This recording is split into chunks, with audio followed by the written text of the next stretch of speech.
Gimana kabarnya hari ini, Bu? Alhamdulillah baik. Ya, alhamdulillah. Untuk kesempatan kali ini saya akan melakukan supervisi.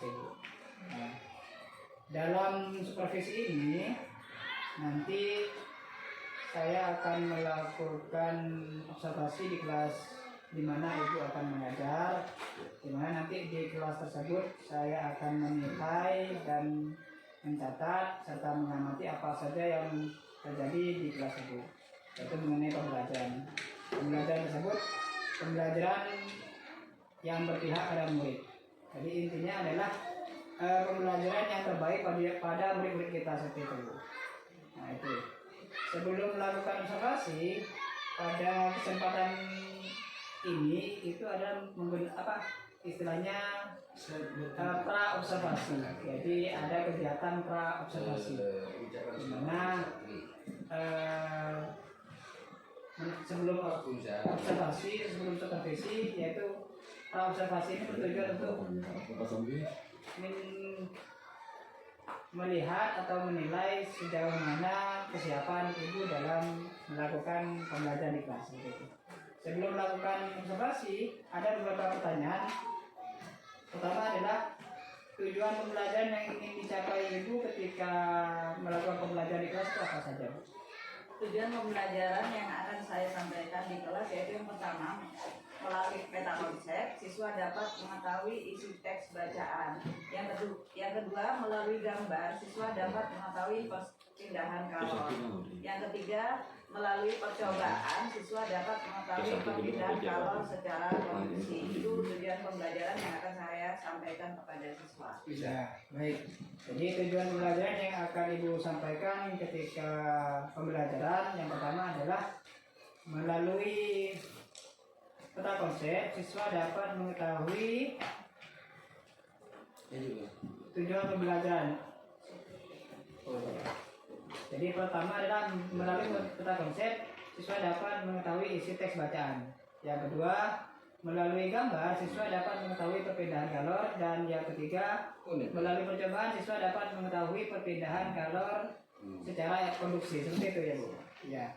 Itu adalah tujuan pembelajaran yang akan Ibu terapkan ketika di kelas. Yang kedua adalah area pengembangan yang hendak Ibu capai. Itu apa saja, Bu? Area pengembangan yang akan saya capai yaitu yang pertama, mengembangkan kemampuan psikomotorik siswa dengan cara pembuatan peta konsep sehingga siswa dapat mengetahui isi teks bacaan. Yang kedua, mengembangkan kemampuan intelektual siswa dengan cara mengamati gambar sehingga siswa dapat mengetahui perpindahan kalor. Itu area pengembangan yang hendak saya capai. Ya, jadi area pengembangan yang hendak Ibu capai ketika pembelajaran yang pertama adalah mengembangkan kemampuan psikomotorik siswa dengan cara pembuatan peta konsep sehingga siswa dapat mengetahui isi teks bacaan. Yang kedua, mengembangkan kemampuan intelektual siswa dengan cara mengamati gambar sehingga siswa dapat mengetahui perpindahan kalor. Seperti itu ya, Bu. Ya, itu adalah area pengembangan yang hendak Ibu capai. Kemudian dalam rancangan pembelajaran yang akan Ibu lakukan di kelas, kira-kira strategi, model, metode dan media pembelajaran apa yang akan Ibu terapkan di kelas? Ya, untuk strategi yang akan saya persiapkan yaitu menggunakan pembelajaran berdiferensiasi berdasarkan kesiapan belajar siswa yang integrasinya dengan pembelajaran sosial emosional, yang menggunakan model pembelajaran discovery learning. Terus metodenya dengan diskusi kelompok, presentasi, penugasan, dan tanya jawab. Media pembelajaran yang akan saya berikan yaitu berupa gambar, teks bacaan, dan alat peraga sederhana. Oh ya, Bu. Jadi strategi yang akan Ibu terapkan yaitu menggunakan pembelajaran berdiferensiasi yang diintegrasikan dengan pembelajaran sosial emosional. Terus model yang akan diterapkan menggunakan discovery learning. Sedangkan metode yang diterapkan diskusi kelompok, presentasi, penugasan, dan juga menggunakan tanya jawab. Media pembelajaran yang akan diterapkan seperti menggunakan media gambar, teks bacaan, alat peraga sederhana seperti itu ya Bu. Nah ya, itu adalah rancangan pembelajaran yang akan Ibu terapkan di kelas nantinya. Terus kira-kira mau dilaksanakan kapan pelaksanaannya? Jadi dilaksanakan hari apa dan juga dilaksanakan pada kelas berapa Bu? Pelaksanaannya akan saya laksanakan pada hari Senin tanggal 22 Oktober tahun 2023 di kelas 5. Oh, jadi dilaksanakan pada hari Senin ya Bu? Ya, jadi pada kelas 5. Jadi Ibu selaku guru kelas 5 ya. Nah, seperti itu. Baik. Saya akan melakukan supervisi nanti di kelas Ibu dengan mencatat setiap kegiatan yang terjadi di kelas. Jadi nanti akan saya catat dan akan saya amati dan juga akan saya nilai yang nantinya itu dapat dijadikan bahan untuk pasca observasi. Jadi nanti ada kegiatan setelah observasi, itu ada kegiatan pasca observasi, di mana pada kegiatan pasca observasi itu akan dihadiri oleh pengajar praktik.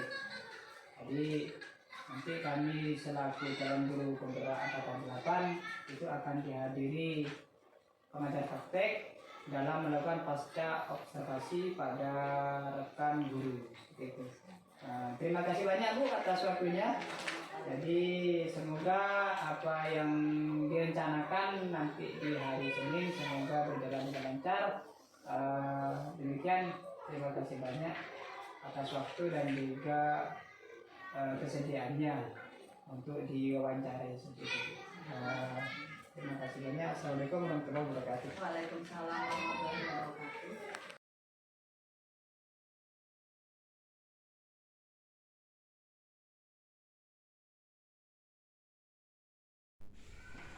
Assalamualaikum. Sudah berdoa pada hari ini? Belum ya. Sebelum kita mulai pelajaran hari ini, marilah kita berdoa yang dipimpin oleh Rifki. Silakan. Siapkan. Duduk sebelah mulai. Iya. Siapa yang tidak masuk pada hari ini? Benar. Benar. Kenapa benar? Izin. Kenapa? Ikut Mbak. Iya. Ada surat pemberitahuannya? Ada. Iya, nanti Ibu baca. Siapa lagi yang tidak masuk pada hari ini? Sarofa. Kenapa Sarofa? Sakit. Ada surat pemberitahuannya? Iya. Oke, nanti Ibu baca. Siapa lagi? Tidak ada ya? Iya. Apakah siap kalian untuk belajar? Siap. Siswa kelas 5 semua, apa kabar? Siapkah kalian untuk belajar? Semangat semuanya dengan seksama. Siswa kelas 5 semua, apa kabar?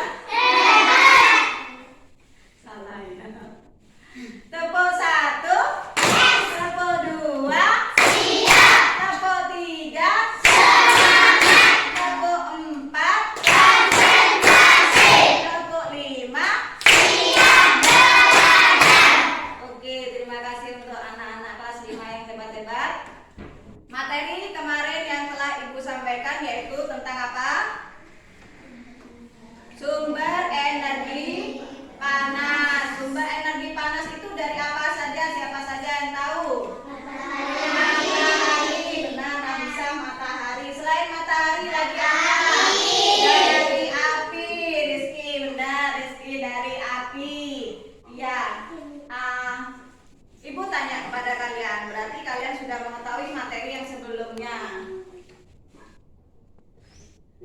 Sekarang Ibu tanya, siapa yang pernah membantu ibu kalian memasak di dapur? Ayo siapa? Acungkan tangan. Irfan, masak apa? Masak menggoreng ikan. Selain menggoreng ikan, siapa lagi yang angkat tangan? Apa Farhan? Memasak nasi apa? Akan Ibu sampaikan pada hari ini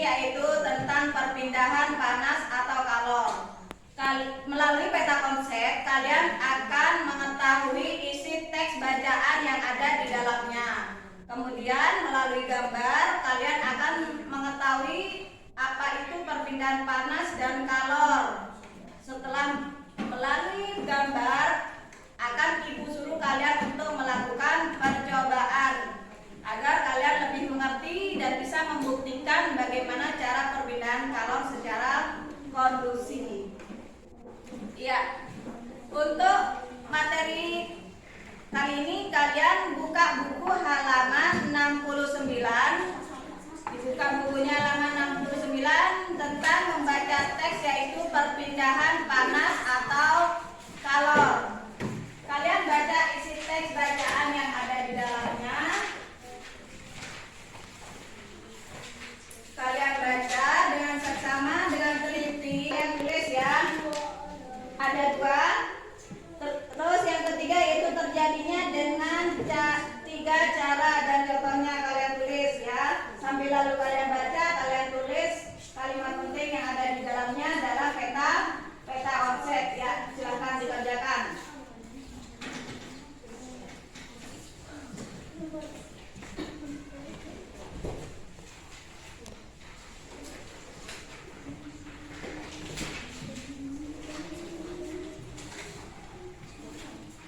Sudah kalian kerjakan?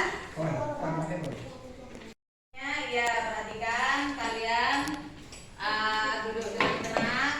Marilah kita merilekskan badan dulu dengan menenangkan pikiran. Duduk dengan tenang dengan tangan di paha. Iya, tangannya di paha. Coba tangannya di paha. Sudah? Sudah? Air. Hirup nafas kalian pelan-pelan dengan tenang.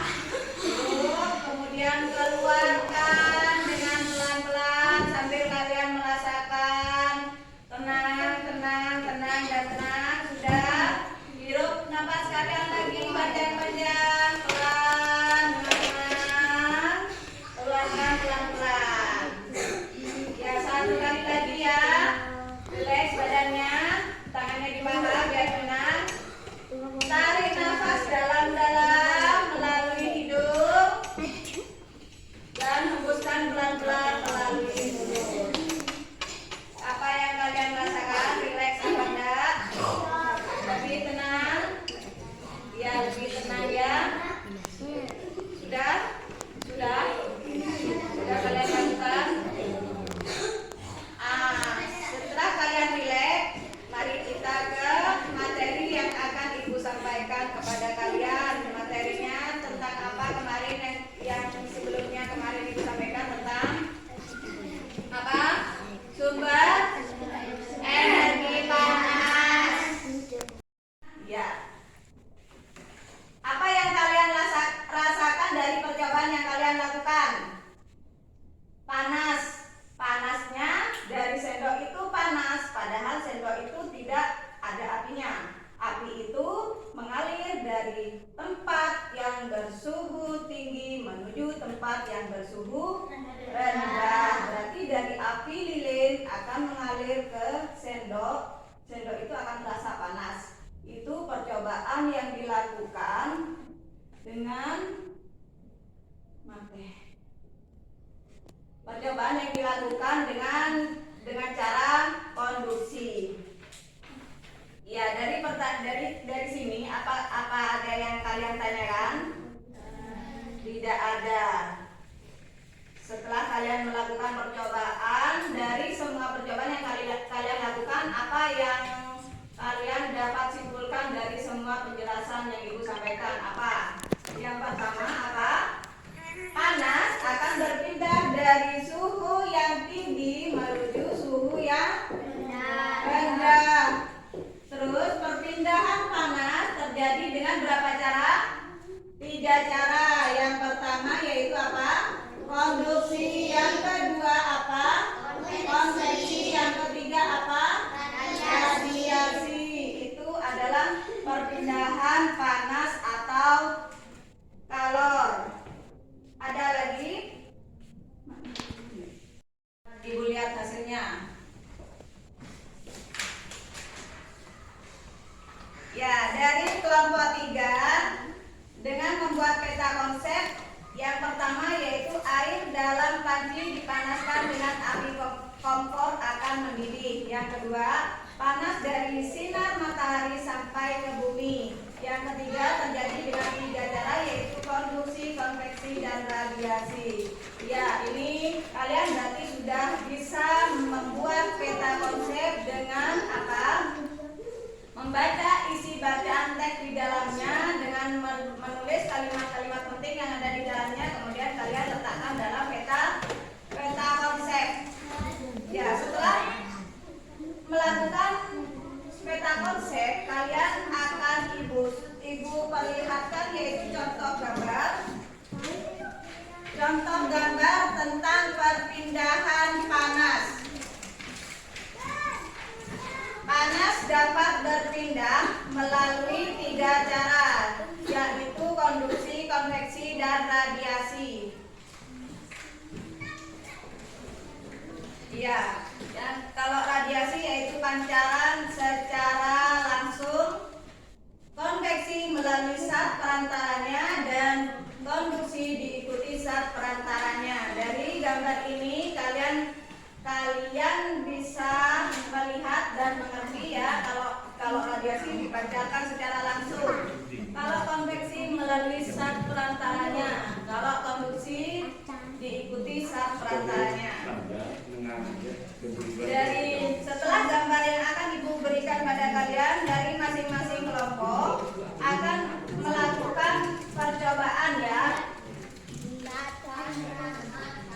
Percobaan kemarin apa yang Ibu suruh bawa, percobaan bahan dan alat apa?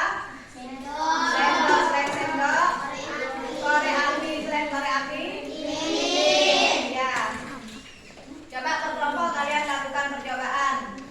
Kalian hidupkan lilinnya, kemudian sendok itu diletakkan di atas api lilin. Sudah? Apa yang kalian rasakan?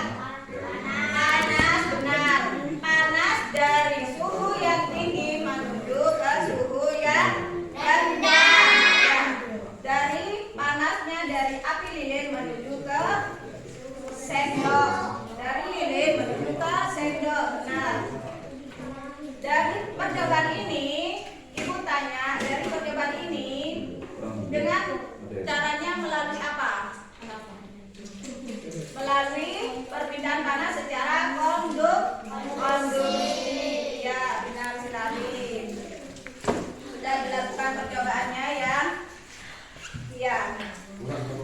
Sekarang setelah kalian lakukan percobaan, apa yang kalian dapat materi kali ini? Apa yang kalian dapat? Yang pertama yaitu panas berpindah dari suhu yang tinggi menuju suhu yang rendah. Perpindahan panas melalui 3 cara yaitu konduksi, konveksi, dan radiasi. Iya, berarti semuanya sudah mengerti apa itu perpindahan panas. Kalau setelah itu akan Ibu kasih tugas dikerjakan dan dikumpulkan. Ya, sudah. Ya, Ibu akhiri dulu. Assalamualaikum warahmatullahi wabarakatuh. Sudah.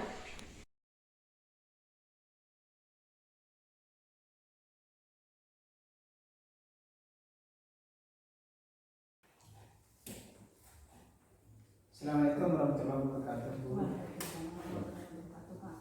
Ya, selamat pagi, Bu. Iya pagi Pak. Bagaimana kabar Ibu ini sekarang? Alhamdulillah baik. Alhamdulillah. Untuk kesempatan kali ini mengenai pasca observasi, yang mana saya sudah melakukan observasi pada hari Senin kemarin. Alhamdulillah ya, Bu. Jadi ketika saya melakukan observasi, pembelajaran yang Ibu lakukan di kelas, alhamdulillah berjalan dengan lancar. Pada kesempatan kali ini saya bertujuan untuk melakukan percakapan pasca observasi ini, di mana sejauh mana Ibu melakukan pembelajaran di kelas. Jadi apa yang Ibu lakukan di kelas itu sudah sesuai apa tidak, nah itu nanti akan yang saya tanyakan Ibu Dan juga yang kedua, bagaimana tindak lanjut yang akan Ibu lakukan sesudah melakukan pembelajaran di kelas seperti itu, Bu. Baik, untuk pertanyaan dalam percakapan pasca observasi ini saya akan mengajukan beberapa pertanyaan, Ibu. Jadi pertanyaan pertama, apa yang Ibu rasakan sehubungan dengan observasi kelas yang sudah berlangsung, Ibu? Saya merasa tegang, Pak, karena mungkin ya belum terbiasa dan juga merasa senang demi memperbaiki kualitas pembelajaran yang saya terapkan di kelas. Oh iya, jadi karena Ibu jarang melakukan istilahnya disupervisi oleh kepala sekolah, ya, sehingga ketika ada acara supervisi seperti ini, Ibu merasa tegang seperti itu ya, Bu. Nah, jadi selain tegang juga merasa senang karena dengan adanya supervisi ini kualitas pembelajaran Ibu di kelas menjadi tambah lebih baik, nah, seperti itu ya, Bu. Iya. Pertanyaan yang kedua adalah, menurut Ibu proses pembelajaran tadi sesuai dengan yang direncanakan tidak, Pak, Bu? Alhamdulillah iya, sudah sesuai karena dengan adanya perencanaan seperti itu saya sudah mengembangkan area pengembangan yang hendak saya capai. Oh, seperti itu ya, Bu. Ya. Jadi pembelajaran yang sudah Ibu terapkan di kelas itu sudah sesuai dengan apa yang direncanakan oleh Ibu ketika praobservasi seperti itu ya, Bu. Terus ceritakan apa yang dirasa sudah memuaskan dalam mempelajari Ibu dan apakah berhasil atau tidak, Bu? Apakah berhasil atau tidak seperti itu? Sudah berjalan dengan baik sesuai dengan apa yang saya rencanakan walaupun masih terdapat kesulitan-kesulitan sedikit. Oh ya, jadi pembelajaran yang sudah Ibu lakukan di kelas itu sudah berjalan dengan baik sesuai dengan rencana pembelajaran yang seperti itu ya, Bu.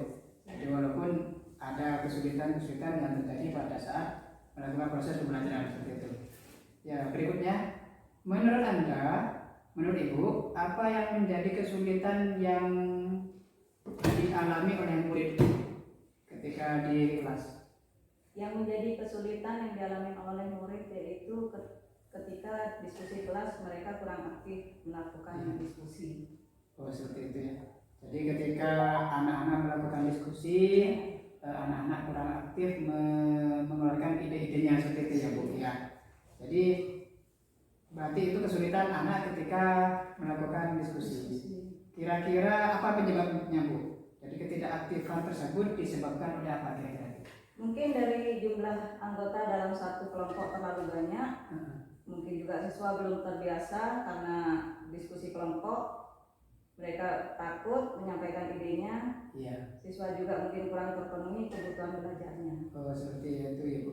Jadi karena satu kelompok itu terlalu banyak sehingga anak-anak itu bergantung pada anggota kelompok yang lain seperti itu. Nah, dan juga anak-anak takut karena tidak terbiasa mengadakan diskusi. Nah, seperti itu ya, Bu. Jadi selain itu juga kebutuhan belajar anak belum terpenuhi seperti itu ya, Bu.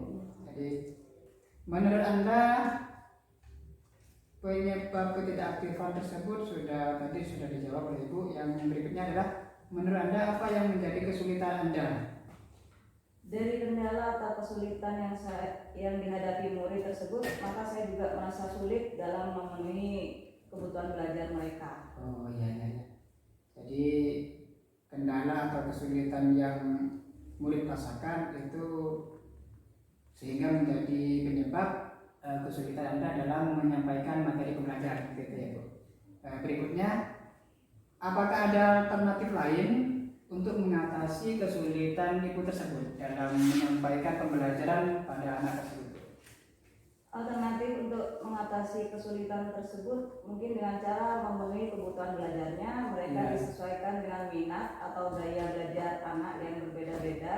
Seperti ada anak yang punya gaya belajar yang visual, auditori, dan kinestetik. Oh iya. Jadi dengan alternatif yang Ibu berikan tadi dapat memenuhi kebutuhan belajar anak. Karena anak tersebut memiliki gaya belajar yang berbeda-beda, bisa visual yaitu menggunakan pengamatan, hanya mengamati seperti itu, Bu. Terus auditori yang hanya mendengarkan, dan juga sebagai gaya belajar yang kinestetik, yaitu berupa gerakan-gerakan seperti itu. Ya, baik Bu. Pertanyaan berikutnya, apa tindak lanjut yang akan Ibu lakukan pada pertemuan berikutnya Bu? Tindak lanjutnya apa kira-kira Bu? Insya Allah saya akan menerapkan pembelajaran yang sesuai dengan kebutuhan belajar